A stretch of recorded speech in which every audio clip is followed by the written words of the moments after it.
Ferme les yeux et demande à Dieu de te parler. Parlez, parlez, parlez. Prie le Seigneur. Dis Dieu, parle-moi ce matin. Je veux écouter ta parole. Utilise la bouche de ton serviteur pour nous communiquer cette pensée pour l'année, cette belle année et pour l'année 2014 qui s'annonce au nom de Jésus.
Matthieu chapitre 11, verset 25 à 30.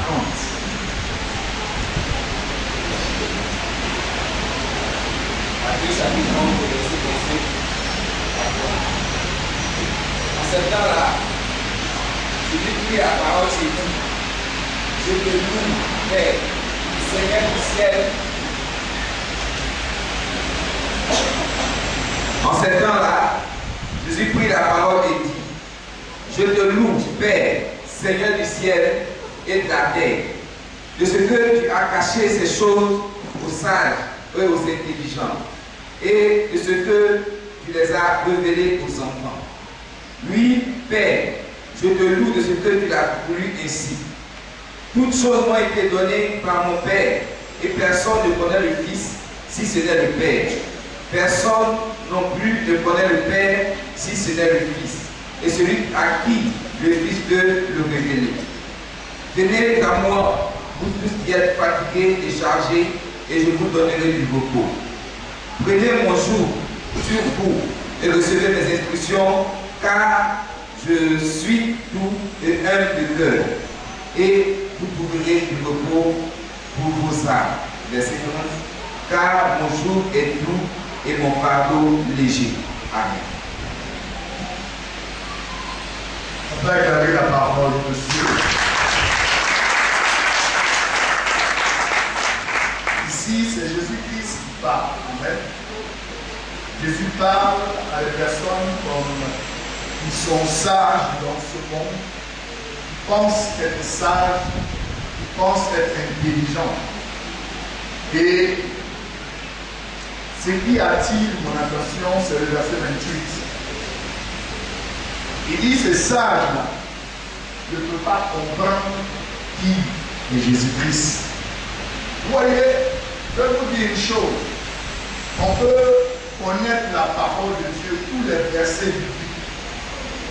On peut avoir la connaissance théologique. On peut avoir tous les doctorats, je ne sais pas en quoi, théologie libérale, etc., pentecôtiste, etc. Mais si Jésus-Christ ne se révèle pas à toi, ta théologie est zéro. Amen. Ça veut dire que Jésus-Christ fait acception de personne. Si tu es comme un enfant, alors il faut se révéler à toi. Mais si tu deviens sage, ou bien intelligent selon ta propre force, tu ne peux pas se révéler à toi. Et il ne pourra rien faire avec toi. Jésus ne cherche pas ton bagage intellectuel. Il ne cherche pas ta connaissance sur l'histoire de l'Église et l'histoire des Juifs. Mais ce qu'il veut savoir et ce qu'il cherche, c'est un cœur pur et un esprit bien disposé. Quelqu'un qui est humble, qui vient à sa table afin de recevoir de lui. Et ces personnes à l'époque pensaient qu'ils étaient des hommes, des érudits, des hommes puissants de l'époque. Je vais parler d'eux bientôt. Et ces personnes-là venaient pour menacer plus ou moins Jésus-Christ parce que la jalousie était dans le cœur. Et Jésus-Christ parle. Il dit, venez à moi. Là, il ne parle plus à ces personnes sages, mais il parle au peuple qui était sans berger à l'époque. Et pourquoi ce peuple était sans berger? Quand Jésus parle à cette époque, où il dit, venez à moi, vous qui êtes fatigués et chargés, à cette époque, Jésus-Christ n'était pas venu dans un lieu de paix ou de tranquillité. À l'époque, Israël était sous la tutelle des Romains. Et Rome était le peuple qui dominait sur Israël. Et c'est dans cette circonstance que Jésus-Christ est né. Rome était, comment on appelle ça, était l'empire qui dominait. On pouvait appeler Rome, on peut aussi comparer Rome aujourd'hui aux États-Unis d'Amérique. Puissant par son armée, puissant par ses intellectuels, puissant par ses œuvres. Rome dominait sans partage. Et à l'époque même, ils avaient établi un gouverneur qu'on appelait Ponce Pilate. Et l'empereur romain était considéré comme un dieu. Parce que l'empereur romain, lui, il adorait la déesse Diane et le dieu soleil. Et quand on allait voir dans le livre de Actes des Apôtres, à partir du verset du chapitre 19, on parle que Paul est arrivé à Éphèse. Arrivé à Éphèse, là-bas se trouvait le temple de la déesse Diane, avec son similacre. Et il y avait un homme qui était le chef des orfèvres, qui s'appelait Dimitrius, qui avait eu une opposition avec Paul. Mais pourquoi? Parce que la déesse Diane dominait toute la Méditerranée. C'est pourquoi vous allez voir au Portugal, on adore cette déesse jusqu'aujourd'hui. Vous allez voir en Espagne, on adore cette déesse jusqu'aujourd'hui. Vous allez voir aussi en Italie, un peu partout sur la Méditerranée, en Grèce, tout ça, on adore cette déesse qu'on appelle Maman Marie.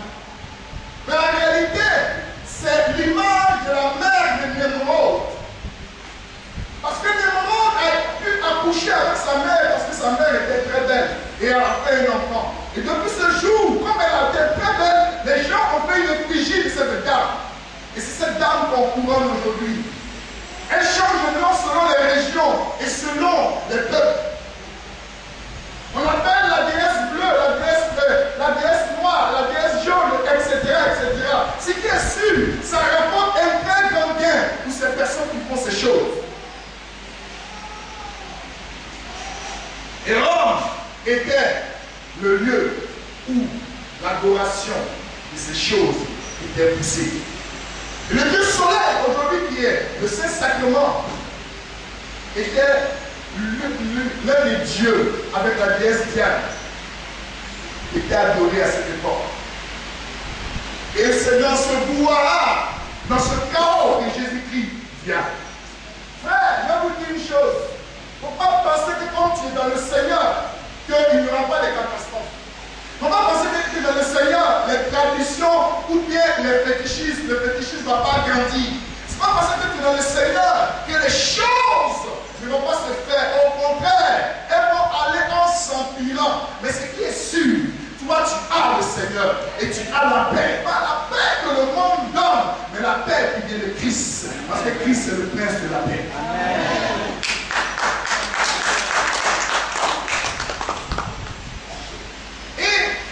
Ces hommes-là dominaient à cette époque.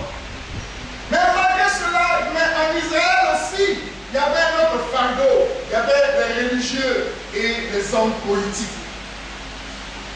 Quand vous allez lire la parole de Dieu, on nous parle de la classe religieuse en même temps qu'une classe politique. On nous parle des pharisiens. Les pharisiens, quand vous allez lire la Bible, à partir de Malachie, jusqu'à Matthieu, il y a une page blanche. La page blanche nous montre une période de 500 ans. Et pendant ces 500 ans, c'est là a été créé les pharisiens, les sadduciens, les scribes, tous ces peuples-là, les hérodiens, toutes ces classes religieuses et politiques ont été créées à partir de là. Parce que Dieu ne parlait plus. Dieu avait fermé le ciel. C'est pourquoi quand Jésus-Christ a été baptisé et il est sorti de l'eau, la Bible dit les cieux s'ouvrirent. Parce que c'est à l'instant là que Dieu a ouvert les écus des cieux. Mais à cette époque-là, le ciel était fermé. Les pharisiens, eux, ils s'étaient attachés à la loi de Moïse. Mais malgré l'attachement à la loi de Moïse, eux-mêmes, ils mettaient la tradition des anciens dans la pratique de la loi. Ça veut dire qu'ils ajoutaient eux-mêmes des choses dans la loi, afin que les hommes puissent pratiquer ce que eux, ils ont décidé. Mais eux-mêmes, c'est des hypocrites. Ça veut dire que c'est des comédiens. Ils croyaient aux anges, ils croyaient à la résurrection des justes, ils croyaient que les méchants allaient aussi être condamnés. Mais ils étaient populaires où? Parmi le peuple. Tu les voyais au coin des rues en train de prier. Pour faire croire qu'ils étaient pieux. La Bible dit qu'ils ont l'apparence de la piété, mais ils réunissent ce qui fait la force. Les pharisiens voulaient que le peuple les admire. Vous allez pour les voir. Ce sont eux. Quand ils ne mangent pas avec les païens, ils ne rentrent pas à la maison des païens, ils ne partagent rien avec les païens. Mais tout leur problème, c'est montrer que eux, ils sont des hommes, des conservateurs. Ils sont là. C'est eux qui connaissent la parole. C'est eux qui sont dans les coins des rues. C'est eux qu'on salue. C'est eux qu'on met devant. Parce qu'ils veulent avoir l'autorité, l'influence, mais sur qui? Sur le peuple. Mais en vérité, ils ne cherchaient pas l'intérêt du peuple, mais ils cherchaient leur propre intérêt. Ils ne cherchaient pas la bénédiction ou le bonheur du peuple, mais ils cherchaient leur propre bonheur. C'est pourquoi Jésus-Christ, quand il est arrivé, il dit bande d'hypocrites. C'était des comédiens. Beaucoup de chrétiens ont l'apparence de la piété. Ils viennent à l'église, mais en réalité, ils réunissent ce qui fait la force. Ça veut dire qu'ils ne marchent pas selon le Seigneur. Et il y avait aussi un groupe. Je veux dire que les pharisiens étaient beaucoup influents dans les synagogues. C'est là-bas où si tu avais un message, tu partais dans ce lieu pour donner le message.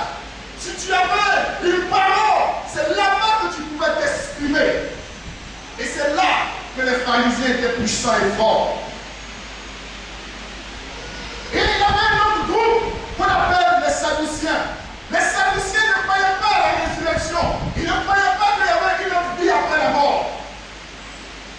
Tout leur problème, c'était l'argent. Et vous allez voir que ces personnes-là dominaient au niveau du temple. Les souverains sacrificateurs, comme Caïn, comme Anne, étaient les Sadduciens. C'était l'aristocratie. C'était des personnes qui étaient libérales. Amen. Ça veut dire que c'était les modernes à l'époque par rapport à la religion. Et donc, ils pouvaient faire des alliances contre nature que Dieu n'aimait pas. Donc, ils étaient d'accord avec les Romains, ils étaient d'accord avec Hérode. Amen. Ils étaient d'accord avec tous les gouverneurs qui dépendaient de Rome. Alléluia. Donc, eux, tout leur problème, c'est être d'accord avec ces personnes, recevoir la richesse, recevoir l'influence et s'asseoir. Les Sadduciens ne se mélangeaient pas avec tout le monde. C'était la haute bourgeoisie. Mais eux, leur sphère d'influence, c'était le temple. C'était eux qui étaient les administrateurs du temple. Ils s'occupaient des rythmes, comment les habitués, etc., etc. Ce sont les pharisiens sadduciens qui s'occupaient de ces choses. Mais je vais vous dire une chose. Les pharisiens et les sadduciens ne s'entendaient jamais. Ils étaient des ennemis jurés.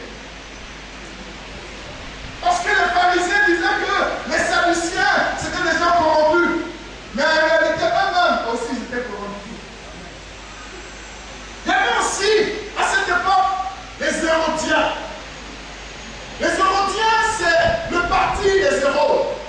Hérode, c'est un titre, ça veut dire le roi. Et les Hérodiens, c'est un parti politique. Tous leurs problèmes, tous leurs désirs, c'est de faire plaisir à Hérode, le grand Hérode Antipas, etc. Tous leurs désirs, si l'intérêt d'Hérode était touché, eux, ils étaient prêts à se sacrifier pour les Hérodes. Amen. Parce que c'était le descendant, ils venaient de la famille d'Hérode. Donc tout leur problème, comment nous allons conserver notre influence? Comment nous allons conserver notre autorité? Et ces personnes-là vivaient à l'époque de Jésus. Et ces personnes-là, c'est ça que Jésus dit, vous les sages et les intelligents, vous ne pouvez pas connaître qui je suis. Parce que votre œil, vos yeux sont aveuglés, vos oreilles sont sourdes, ils n'en peuvent pas entendre. Parce que celui qui se croit sage, il devient fou devant Dieu. Celui qui se croit intelligent devient fou devant Dieu. Et ces personnes-là étaient là en train d'opprimer le peuple. Ils ne pensaient pas comment le peuple vivait, comment le peuple mangeait, qu'est-ce que le peuple voulait. Tous leurs problèmes, c'est leur faute. Tous leurs problèmes, c'est tout va se centrer sur eux, leur personne. Et aujourd'hui, on voit beaucoup de pharisiens, on voit beaucoup de sadduciens dans nos églises, on voit beaucoup d'orientiens dans nos églises, on voit des personnes qui sont des scribes, ça veut dire des gens qui étudient la parole de Dieu, des gens qui pratiquent la parole de Dieu, qui enseignent la parole de Dieu. Mais en réalité, ils enseignent, ils pratiquent, mais tout ce qu'ils font, ils ajoutent la tradition dedans. Et ces personnes-là étaient les classes religieuses et politiques de l'époque. Et vous allez voir que toutes ces classes-là ne savaient pas. Mais voici que Jésus-Christ de Nazareth arrive. Quand il arrive, même sa naissance dérange ces choses-là. Regardez une chose, on va prendre dans Matthieu chapitre 2, verset 11. Vous me suivez? On y va, hein? Vous me suivez, hein? Matthieu chapitre 2, verset 11. Jésus étant né à Bethléem en Judée, au temps du roi Hérode, voici des mages d'Orient arrivaient à Jérusalem. Et il dit, où est le roi des Juifs qui vient de naître? Quand nous avons vu son étoile en Orient, car nous avons vu son étoile en Orient, et nous sommes venus pour l'adorer. Dis le verset 3. Le roi Hérode ayant appris cela, fut troublé et tout Jérusalem avec lui. On dit quoi? Non, répète. Le roi Hérode ayant appris cela, cela, était quoi? ayant appris cela, Était fut doublé doublé. Et et tout Israël, Jérusalem avec tout Jérusalem était quoi? Doublé aussi. Dis le verset 11. Il entrait dans la maison On dit il entrait dans la maison. et il vit le petit enfant avec Marie, Il vit le petit enfant avec Marie, sa mère, sa mère. se prosternait et l'adorait. Se prosternait et l'adorait. Ils ouvrit ensuite leur prison Ils ouvrirent ensuite les présents. et nous offrit en prison de l'or, Il offre de l'or, de l'encens de l'encens et de la myrrhe. et de la myrrhe. On va acclamer la parole de Dieu. Jésus, à sa naissance, arrive. Il naît à Bethléem, qui est la maison de pain. Or, nous savons que Jésus-Christ est le pain de vie. Et à Bethléem, les mages arrivent de l'Orient et viennent adorer Jésus-Christ. Il y a une chose. Ils arrivent d'abord chez Hérode. Et Hérode, ils disent qu'ils viennent voir le roi des Juifs. Hérode a commencé à trembler. Et tout Jérusalem. Ça veut dire les Sadduciens, les pharisiens, les zélotes, toutes ces classes religieuses, les scribes, etc., ont commencé à trembler à cause de Jésus-Christ de Nazareth. Or, les symboles qui ont été donnés à Christ, on nous parle de l'or, on nous parle de l'encens et on nous parle de quoi? De la myrrhe. En réalité, quand nous parlons de l'or, c'est le symbole de la royauté. C'est le symbole du pouvoir. C'est le symbole de l'autorité. C'est le symbole de la gloire. C'est le symbole de la force. C'est le symbole de la puissance. Alléluia. Et on donne ces choses. Des personnes qui ne connaissent même pas qui était Jésus-Christ, mais ils ont vu une étoile depuis l'Orient. Et l'étoile les a conduits jusqu'à Christ. Ça vous dit que Christ, quand il viendra, il sera le roi des rois, le Seigneur des seigneurs, le tout-puissant, le créateur du ciel et de la terre. Tout pouvoir lui a été donné dans le ciel et sur la terre. Il n'est pas roi parce qu'il a envie d'être roi. Il existait même avant que la royauté n'existait. Et il donne une autre chose qu'on appelle l'encens. L'encens, c'est le service.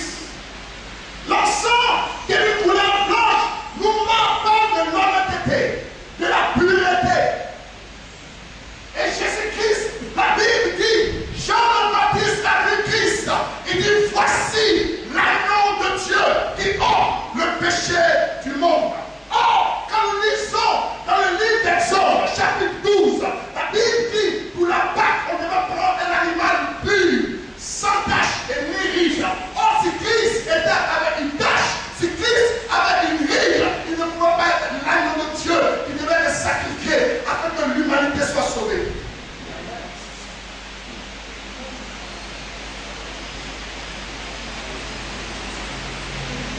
Et la Bible nous dit que l'encens, c'est l'image du sacrifice et l'image du sacrificateur.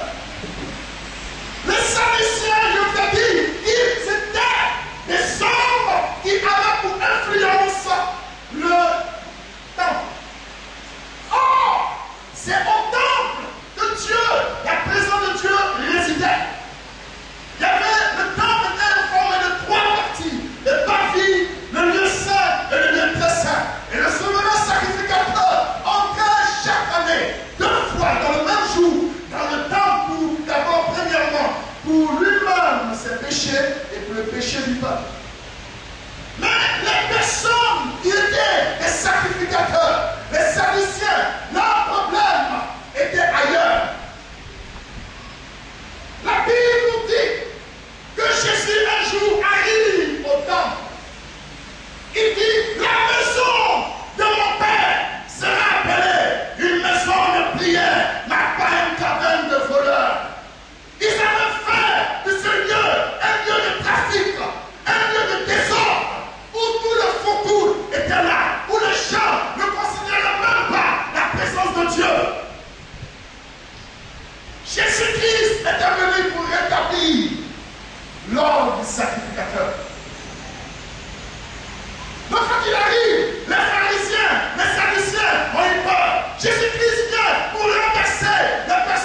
que nous puissions acheter des choses dans le temps pour pouvoir faire le sacrifice.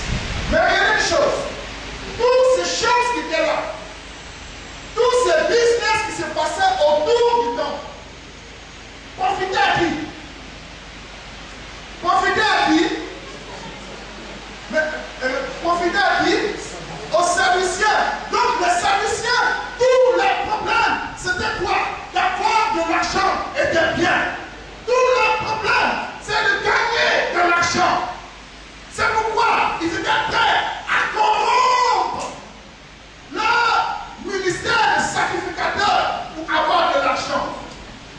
Et quand Jésus vient détruire leur business, Jésus vient détruire les affaires, automatiquement, il s'oppose à ces personnes. Problème.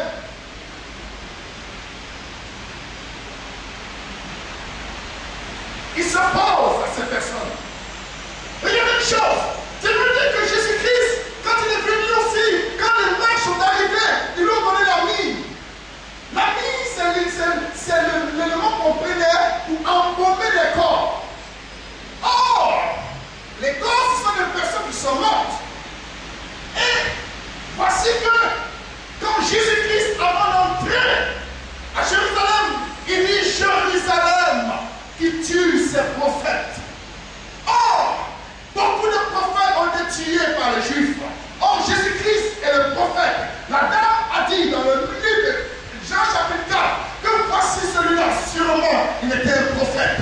Or, le prophète, il vient avec un message. Le prophète, il parle de la part de Dieu. Et c'est pourquoi Jésus-Christ, comme il venait avec un message, il a pu parler de la synagogue. Le jour là, il prend le livre d'Ésaïe, il ouvre la parole de Dieu et il prend, il dit, l'Esprit du Seigneur est sur moi parce qu'il m'a oint pour annoncer la nouvelle aux pauvres. Amen. Pour guérir ceux qui ont le cœur brisé, pour envoyer libre les opprimés. Pourquoi? Parce que le prophète, quand il donne la parole donne une direction, et la direction va vers le Seigneur. Il prend un prophète qui te parle, et sa parole ne va pas vers la direction de Dieu, mais vers Dieu. C'est ta vie. Maintenant, comme le prophète a donné la parole, si maintenant tu t'attaches au prophète, tu as raté. Alléluia. Mais si tu t'attaches à Dieu, ça veut dire que l'Esprit du Seigneur est sur cette personne. Et Jésus vient. Or, quand vous avez remarqué, le ministère prophétique est un ministère de foule. Et voici que les pharisiens ont vu que l'affaire est gâtée. Parce que je vous ai dit que les pharisiens, leur influence était dans le peuple, la population. Mais Jésus vient, la population le suit, la foule le suit. Jésus guérit le malade, il ressuscite la mort, il donne du pain à ceux qui ont faim, il donne la vie aux aveugles, les sourds entendent, les filles sont changées, les femmes qui perdaient le sang depuis 12 ans, elle a touché, et son sang s'est arrêté. Oui, Lazare était mort depuis 4 jours parce qu'il pourrissait. Jésus l'a réveillé, la pourriture est partie, ce qui sentait est parti. Quand tu es un prophète, ça veut dire que tu as l'onction afin de ramener le peuple de Dieu vers Christ.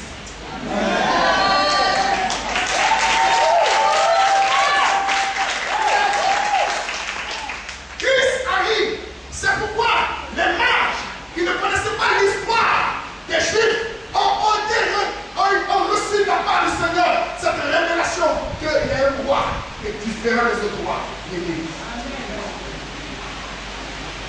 Tout le problème de cette personne, c'était de vivre et de dépouiller le peuple de Dieu. Le peuple est là. Jésus dit, voici un peuple qui est languissant, qui n'a pas de péché. Oh, Jésus dit, dans le livre de Jean, chapitre 10, le verset 10, il dit, je suis le bon péché. Alléluia. Celui qui me suit entrera, il trouvera, il partira parce que je suis la porte. Alléluia. Frère, cette personne ne cherchait pas à voir la gloire de Dieu de la vie des hommes. Cette personne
autorité de pouvoir changer le péché en victoire.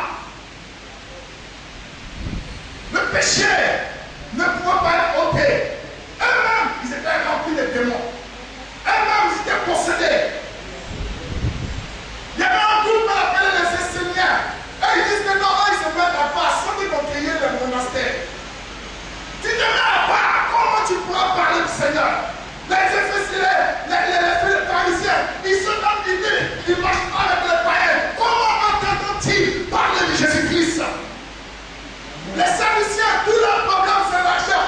Comment? La Bible dit l'amour de l'argent est la racine de tous les maux. L'esprit de maman avait pris le cœur. Et ces personnes étaient détournées de la voix de Dieu. Ceux qui devaient montrer la voix de Dieu ont été corrompus. Vous savez pourquoi?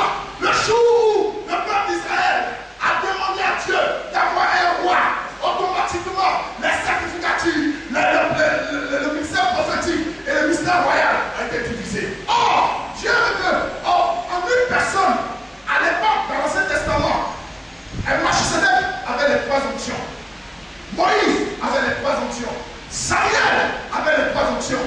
Mais les autres n'avaient pas cette onction. Mais ils ont demandé d'avoir un roi comme le monde. Automatiquement, tout est gâté. Les pasteurs, et comme vous savez, les rois ont commencé à être corrompus. Plein de femmes. Un roi, quand vous allez lire la Bible, lui-même, il ne peut pas venir à la sanctification. Il est dans la Bible. Les sacrificateurs, à cause de l'influence du roi, ils sont mêlés de ce corrompre. Dieu dit dans Ésaïe chapitre 1 que je n'ai plus besoin de vos enfants, je n'ai plus besoin de vos sacrifices. Mais les prophètes qui parlaient, il y avait le faux prophète, comme Célestia, qui a giflé Michel. Frère, aujourd'hui nous sommes arrivés. Ces choses-là sont encore de plus en plus criardes dans l'église. Ces choses-là sont là, elles ne vont pas changer. Elles ont pris notre forme, mais elles sont là. Elles ont pris notre carrure, mais elles sont là. Mais c'est pourquoi Jésus a dit, venez à moi, vous tous qui êtes chargés et fatigués, je vous donnerai du repos. Ça veut dire, oh, quand quelqu'un est fatigué, ça veut dire, il est quoi? Il est quoi? Ça veut dire qu'il a fait des efforts. Et ces efforts-là produisent ce qu'on appelle la fatigue. C'est pas ça. Maintenant, on dit qu'ils sont chargés. Parce que tu peux être fatigué et puis ne pas être chargé. Ça veut dire que quand tu es chargé, ça veut dire le fardeau est sur toi. Quand tu portes la main, c'est lourd. Oh, le peuple était fatigué. On a même mis un fardeau inutile sur la tête. Oh, la Bible dit que si vous connaîtrez, quand vous connaîtrez la vérité, et la vérité vous affranchira. Si Christ vous affranchit, vous serez réellement libre. Parce que le fardeau sera enlevé.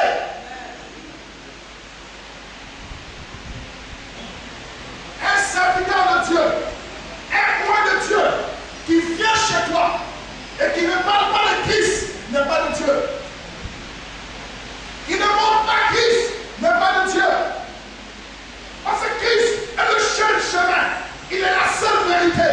Et il est la seule vie qui nous amène au Père.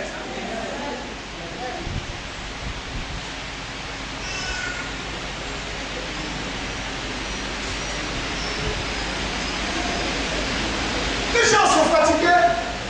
Les gens sont sous le poids des démons. Les gens ont besoin que le fardeau soit levé. C'est pourquoi Christ dit, venez à moi. Vous, tous qui êtes fatigués et chargés, je vous donnerai du repos. Et ce repos-là, ça ne veut pas dire que tu vas te reposer, tu vas dormir. Non. C'est vrai. Ça veut dire que tu ne seras plus actif dans le domaine des démons. Chez les démons et les sorciers. Amen. Tu seras plus actif, tu seras plus sous la puissance de Satan et sa couronne de démons. Tu ne seras plus sur l'alliance que tu as tissée avec tes parents. Ils n'auront plus de fait. Parce que la Bible dit dans le Galates chapitre 3, le verset 13, il dit certaines malédictions pour que nous soyons bénis. Et ces personnes cherchaient un berger, cherchaient un sauveur, et ils n'ont plus à la personne de Jésus-Christ. C'est pourquoi, quand ils guérissaient les malades, les foules le suivaient. Mais regardez là, comment les hommes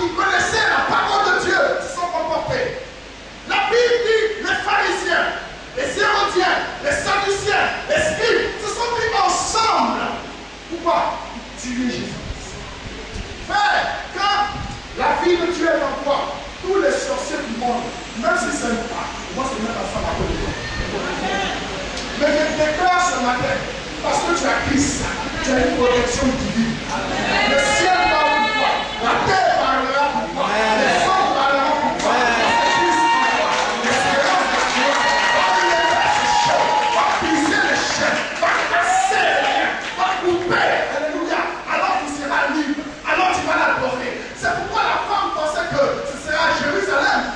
La montagne de comment on appelle ça? Hein? Comment? Gérazine. Hein? La montagne de Gérazine, c'est ça? Gérazine. Voilà, c'est Gérazine. La montagne de Gérazine. Quand là-bas on va adorer le Seigneur, il pensait que c'était à Jérusalem dans le temps. Oh, Jésus-Christ, quand le vol s'est déchiré, il y a un nouveau sacerdoce qui est arrivé. Pas le sacerdoce le même temps, pas le temple le même temps, mais le sacerdoce selon l'ordre de Melchisédek. Oh, Jésus-Christ n'était pas de la lignée de Lévite, mais il était de la lignée de quoi? De Judas. Mais en réalité, parce que lui, il est roi, il est sans fin, il est sans commencement, il n'a ni père, il n'a ni père, il n'a ni mère. Alléluia. Quand il vient sur l'ordre de Melchisédek. Oh, Melchisédek était sacrificateur du Très-Haut. Melchisédek était le Dieu, était le roi de Salem, le roi de paix. Melchisédek était le roi de justice. La Bible était prophète parce qu'il a parlé sur la vie d'Abraham. Et Abraham a donné toute la dîme. C'est pas nous donnons la dîme. Amen. Frère, quand Jésus vient, il vient rétablir l'ordre des choses. Il vient rétablir l'ordre, la vraie adoration. C'est pourquoi la femme pensait que c'était sur la montagne. Mais Jésus dit que l'heure est arrivée et l'heure est bien. Où les vrais adorateurs l'adoreront en esprit et en vérité. C'est de tel adorateur que Dieu cherche. Frère, il n'a pas besoin que tu sois de la lignée du président Alassane, la lignée du président Bako, la lignée de Francis, la lignée de tel gars. Mais il a besoin que tu sois de la lignée de Jésus. Jésus-Christ, automatiquement, l'onction royale, l'onction du sacrificateur, l'onction du prophète est sur toi. Et quand tu parles, c'est pas dit, attendez, vous recevrez une puissance. Celle qui s'est esprit suivant si vous le recevez le démon. Ça, c'est l'onction de royal, l'onction de puissance. Amen. Or, le roi, quand il est roi, il va vous conquérir. Amen. Il va vous répondre son territoire. C'est pourquoi c'est Jésus. Quand il arrive, il change de tout de choses. Ah, on va le tuer. Ça, on va le détruire. Mais il ne savait que pendant qu'il parlait, la Bible dit tout concourt au bien de ceux de Dieu et qui sont appelés selon son dessein. Il ne savait pas que c'était le plan de Dieu, que Jésus-Christ devait mourir à la croix. Alléluia! Quand il est mort, il a dit tout est accompli. Alors, mon frère et ma soeur, je te dis une chose. Mon frère, tu vas passer chez tous les pécheurs du monde, chez tous les hommes plus puissants. Mais si tu ne connais pas Jésus-Christ, ta vie est sec. Ta vie n'a pas de sens. Tu es un homme qui marche, mais tu es un tombeau, tu es une tombe, tu es un mort vivant. Ces hommes, quand ils ont entendu cette parole, ils disent, ah, nous on va le chercher. Alléluia. Et eux, les hommes qui sont opposés, ils sont mis ensemble pour pouvoir le tuer. Afin que moi et toi, nous puissions être sauvés. Je suis sauvé. Je suis sauvé. Je suis sauvé. Je suis sauvé par le sang de l'amour. Il y a pouvoir dans le sang de Jésus. Il s'est donné à la croix. Il y a guérison dans le sang de Jésus. Il s'est donné à la croix. Onction, onction, dans le sang de Jésus. Onction, onction, dans le sang de Jésus. Délivrance, délivrance.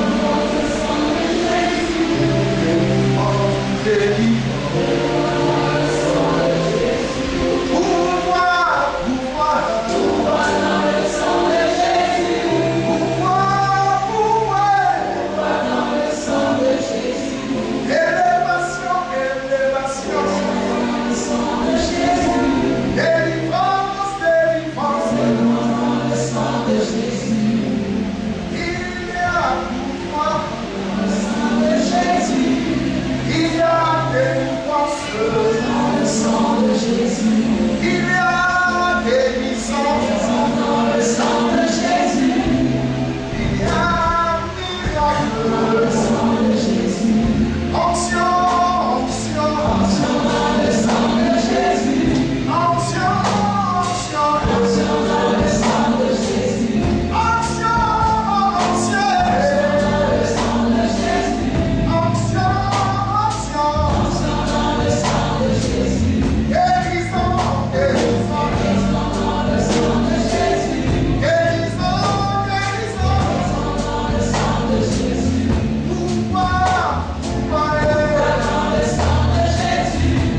La seule chose, le Dieu dont je parle, est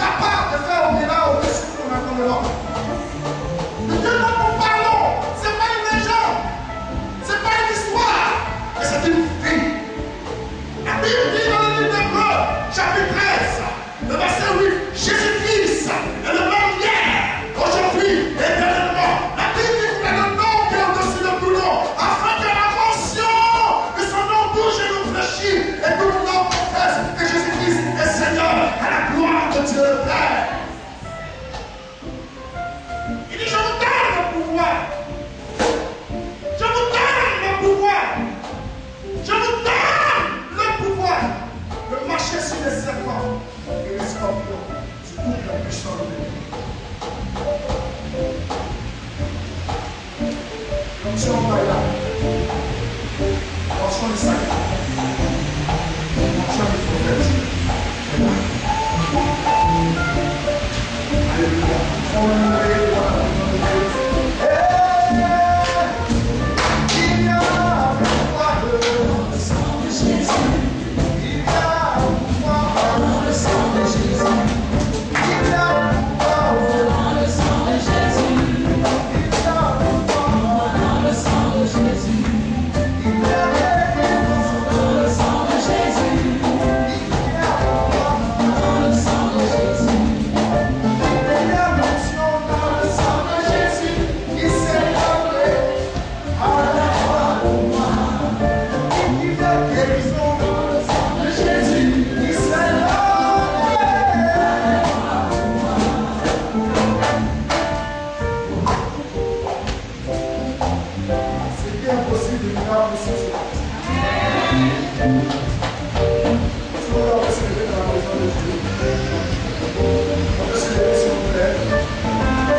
Il veut aussi que, avant que cela arrive, que la maladie parte, que les guérisons soient parfaites.